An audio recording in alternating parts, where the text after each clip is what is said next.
Hai guys, tahukah kamu bahwa kanker dapat membunuh 8.000 per tahunnya loh? Ya, karena kanker serviks ini merupakan kanker terbanyak kedua pada wanita di seluruh dunia setelah kanker payudara. Karena apa?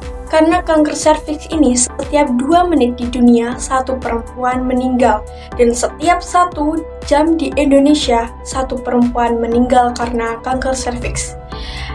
Apa sih kanker serviks itu? Jadi, kanker serviks merupakan penyakit keganasan yang dimana terjadinya pertumbuhan sel-sel yang tidak normal pada jaringan serviks. Kanker serviks ini sering disebabkan oleh infeksi virus HPV atau Human Papilloma Virus. Lalu, apa saja faktor yang dapat meningkatkan risiko terjadinya kanker serviks? Yang pertama, usia. Wanita dengan usia 35-55 tahun.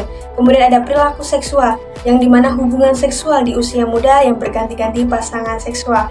Yang ketiga, jumlah melahirkan. Risiko ini lebih besar pada wanita yang melahirkan lebih dari 6 kali. Kemudian ada pola makan atau pola hidup yang tidak sehat, seperti merokok, berat badan berlebih, kurang konsumsi buah dan sayur. Kemudian ada riwayat kanker keluarga, yang dimana keluarga ini mempunyai ibu atau saudara kandung penderita kanker serviks. Dan yang terakhir, mengidap penyakit menular seksual seperti penyakit klamida, gonore, sifilis, raja singa, kutil kelamin, herpes kelamin, dan lain sebagainya. Lalu bagaimana kita mengetahui jika kita sedang mengalami kanker serviks? Yaitu kita ketahuinya dari gejala kanker serviks itu sendiri.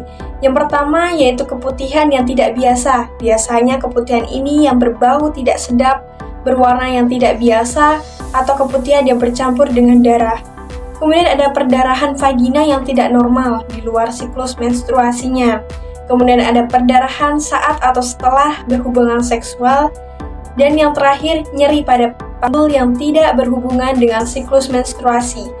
Nah, jika teman-teman mengalami salah satu dari gejala tersebut, dapat berkonsultasi ataupun periksa ke dokter atau tenaga kesehatan yang terdekat di lokasi rumah Anda.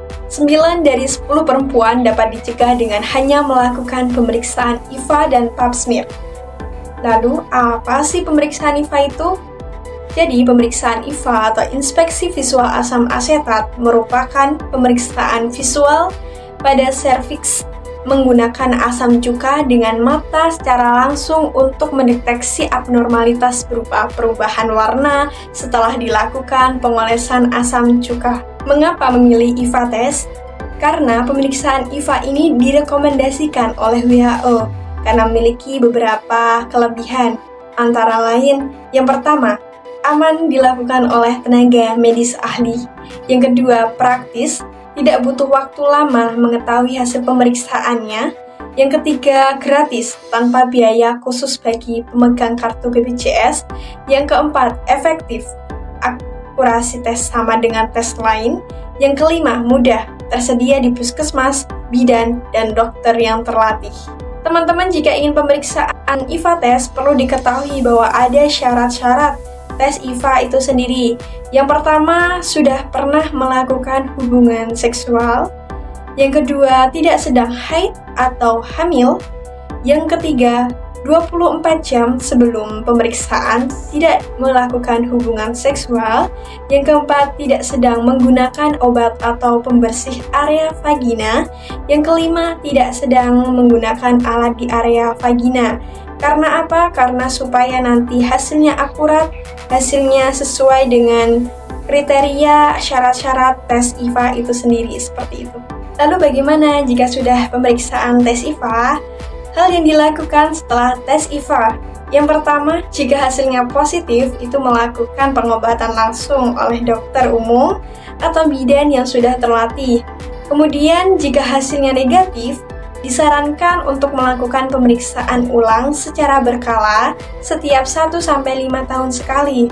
Atau jika teman-teman sudah merasa tidak nyaman pada area vaginanya, dapat untuk konsul atau kembali lagi ke fasilitas kesehatan terdekat. Nah, supaya kanker serviks tidak terjadi pada kita semuanya, perlu adanya pencegahan kanker serviks, yaitu ada tunda hubungan seksual.